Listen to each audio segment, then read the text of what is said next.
எந்த வேலை பண்ணாலும் கலக்கலா பண்ணி வைக்கணும். அப்பதான் நாம செய்யற சமையல் மனம் குணம் எல்லாம் நிறைந்து வாசனைக்கு மூக்கு வாயிலெல்லாம் ஜொல்லு ஊத்தணும். ஹாய் ஃப்ரெண்ட்ஸ், அஸ்ஸலாமு அலைக்கும். Welcome to Mahriba's kitchen. நம்ம இன்றைக்கி எல்லா குழந்தைங்களுக்கும் ரொம்ப ரொம்ப பிடிச்ச ஒரு குக்கி ரெசிபி தான் பார்க்க போகிறோம். இதை செய்கிறதுக்கு ஓடிஜி ஓவன் எதுவுமே தேவையில்ல, வீட்டில் இருக்க பொருளை வச்சே சிம்பிளாக செஞ்சிடலாம். வாங்க இதை எப்படி செய்கிறதுன்னு பார்க்கலாம். முதல்ல இதை செய்கிறதுக்கு ஒரு மிக்சிங் பவுல் எடுத்து வச்சுருக்கேன். ஸோ நம்ம டீ குடிக்கிற கிளாஸ் இருக்கு இல்லையா, ஸோ அதில் தான் இன்றைக்கி நான் எல்லா மெஷர்மெண்ட்ஸையுமே எடுத்துக்க போகிறேன். ஸோ நான் ஒரு 200 ml கிளாஸில் அரை கிளாஸ் அளவுக்கு வெதுப்பான பால் எடுத்திருக்கேன். காய்ச்சி ஆற வச்ச பால், கொஞ்சம் மிதமான சூட்டில் இருக்கணும், கை பொறுக்கிற அளவுக்கு. அதுக்கப்புறம் அதில் 2 ஸ்பூன் அளவுக்கு சர்க்கரை சேர்த்துக்கிறேன். அதுக்கப்புறமா ஒரு சின்ன ஸ்பூனில் 1 ஸ்பூன் அளவுக்கு ஈஸ்ட்டு சேர்த்துக்கிறேன். இப்போ ஈஸ்ட்டு சேர்த்தா ஒரு 2-3 செகண்ட்ஸ்லேயே பார்த்திங்கன்னா அது நல்லாவே ஆக்டிவேட் ஆகிடும். ஆக்டிவேட் ஆகி லைட்டாக மேலே நுரைச்சி வந்த மாதிரி தெரியும். ஸோ இந்த ஸ்டேஜில் ஒரு விஸ்க் வச்சு நல்லா அந்த மாதிரி மிக்ஸ் பண்ணிக்கோங்க. விஸ்க்கு இல்லைனா ஒரு ஸ்பூன் ஏதாச்சும் ஒன்று வச்சு நீங்கள் மிக்ஸ் பண்ணிக்கோங்க. இப்போ அதில் சேர்த்துருக்க அந்த சர்க்கரை நல்லா கரைஞ்சி வந்துருச்சு. நெக்ஸ்ட் இதில் ஒரு முட்டை நான் சேர்த்துக்கிறேன். முட்டை ரூம் டெம்பரேச்சரில் இருக்க மாதிரி பார்த்துக்கோங்க. ஃப்ரிட்ஜில் இருந்துச்சுன்னா 2 ஹவர்ஸ்க்கு முன்னாடி எடுத்து வச்சுக்கோங்க. அடுத்து இதில் ஒரு ஸ்பூன் அளவுக்கு பைனாப்பிள் எசன்ஸ் சேர்த்துக்கிறேன். ஸோ அது இல்லைன்னா நீங்கள் வெனிலா எசன்ஸ் கூட நீங்கள் சேர்த்துக்கலாம். இப்போ மறுபடியும் நான் விஸ்க்கு வச்சு நல்லா இந்த மாதிரி மிக்ஸ் பண்ணி விட்டுக்கிறேன். ஸோ முட்டை நல்லா மிக்ஸ் ஆகி வரணுன்றதுக்காக. ஸோ நல்லா மிக்ஸ் பண்ணியாச்சு. இப்போ இதில் 150 கிராம் அளவுக்கு பட்டர் இருக்கு இல்லையா, ஸோ அதை டபுள் பாயிலிங் மெத்தடில் நான் உருக்கி சேர்க்குறேன். கீழே தண்ணி வச்சு மேலே ஒரு பாத்திரத்தில் பட்டர் போட்டு லைட்டாக உருக்கி சேர்த்துக்கோங்க. ஸோ பட்டர் சேர்த்துட்டு நல்லா மிக்ஸ் பண்ணிக்கோங்க. ஸோ அந்த ஈஸ்ட் மிக்ஸோட பட்டர் சேர்ந்து நல்லா மிக்ஸ் ஆகி ஒரு கலர் சேஞ்ச் ஆகி வரும். ஓகேங்களா, அது வரைக்கும் நம்ம மிக்ஸ் பண்ணிக்கிட்டே இருக்கணும். இப்போ பார்த்திங்கன்னா மிக்ஸ் பண்ணியாச்சு. நெக்ஸ்ட்டு இதே கிளாஸ்லேயே நான் மாவு எடுத்துக்க போகிறேன் அளந்து. ஸோ இதில் நான் ஒரு 3 கிளாஸ் அளவுக்கு மாவு எடுத்திருக்கேன். ஸோ மாவு கொஞ்சம் கொஞ்சமாக சேர்த்து இதை நம்ம ஒரு ஸ்பூன் அல்லது ஒரு ஸ்பேட்சில் வச்சு நல்லா இதை மிக்ஸ் பண்ணி விட்டுக்கலாம். ஸோ கட்டி இல்லாமல் கொஞ்சம் கொஞ்சமாக மிக்ஸ் பண்ணுங்கள். தண்ணியுமே தேவையில்லை சேர்க்குறதுக்கு. அந்த பட்டர் கூடையே நம்ம ஃபுல்லாகவே மிக்ஸ் பண்ணி முடிச்சிடலாம். பார்த்திங்கன்னா நல்லா மிக்ஸ் பண்ணிவிட்டு அதுக்கப்புறம் நம்ம கையிலே போட்டு நல்லா பிசைஞ்சிக்கலாம். கொஞ்சம் அழுத்தம் கொடுத்து பிசைஞ்சிட்டு இந்த மாதிரி ரவுண்ட் ஷேப்பில் ரோலப் பண்ணிட்டு மேலே ஒரு கிளிங் ரேப்போ ஏதோ ஒரு கவரோ போட்டு இல்லை ஒரு ஏர்டைட்டான ஒரு மூடி போட்டு நல்லா இதை மூடி வச்சுருங்க. ஒரு அரை மணி நேரம் ஊறட்டும். ஸோ இப்போ பார்த்திங்கன்னா இது அரை மணி நேரம் ஊற வச்சிடலாம். இப்போ லைட்டாக அது கொஞ்சமாக உப்பி வந்திருக்கு.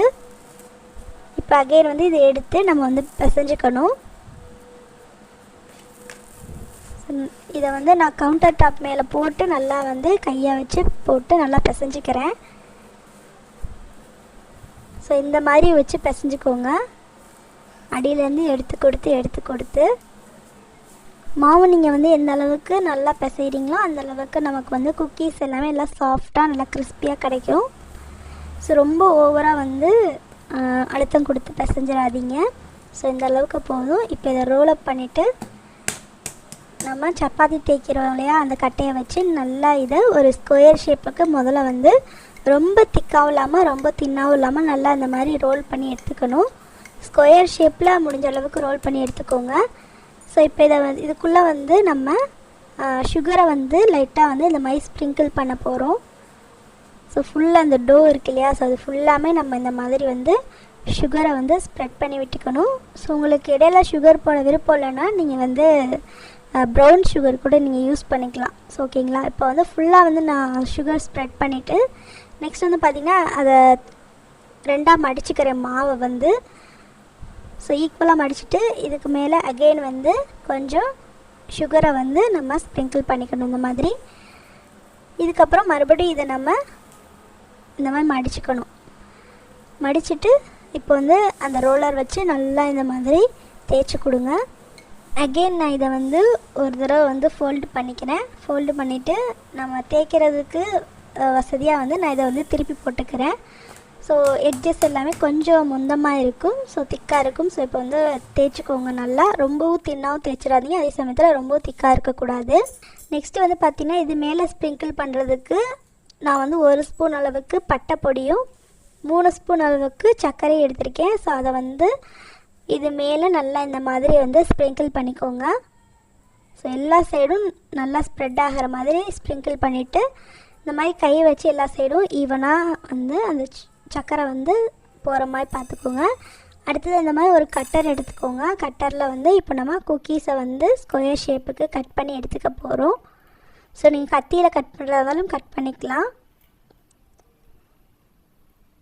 ஸோ குழந்தைங்க வந்து ஸ்நாக்ஸ் கேட்டாலோ இல்லை ஏதாச்சும் போர் அடிக்கிற டைமில் ஏதாச்சும் டிஃப்ரெண்ட்டாக செஞ்சு சாப்பிடணும்னு உங்களுக்கு தோணினாலோ ஸோ இந்த மாதிரி வந்து குக்கீஸ் செஞ்சு நீங்கள் சாப்பிட்லாம்.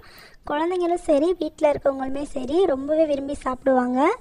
இப்போ வந்து நம்ம குக்கீஸ் எல்லாமே கட் பண்ணி எடுத்து வச்சாச்சு. நெக்ஸ்ட் இதை எப்படி பேக் பண்ண போகிறோன்றதான் பார்க்க போகிறோம். ஸோ வீட்டில் நம்ம வந்து இந்த மாதிரி சின்ன வட்டா வச்சுருப்போம் பிரியாணி ஆக்கிறதுக்கு, ஏதாச்சும் தாளித்து சாதம் செய்கிறதுக்கு இந்த மாதிரி. ஸோ அதில் வந்து நான் ஆல்ரெடி பேக் பண்ண உப்பு போட்டுட்டு நடுவில் ஸ்டாண்டு போட்டிருக்கேன். இப்போ இதை வந்து ஒரு 10 நிமிஷத்துக்கு ஹை ஃப்ளேமில் வச்சு ப்ரீஹீட் பண்ணி எடுத்துட்டேன். ஸோ எடுத்துகிட்டு நம்ம வந்து ஒரு பிளேட்டில் பட்டர் ஷீட் போட்டு அதுக்கு மேலே குக்கீஸ் எல்லாமே அடுக்கியாச்சு. இப்போ வந்து பிளேட் போட்டு நல்லா மூடிடுங்க.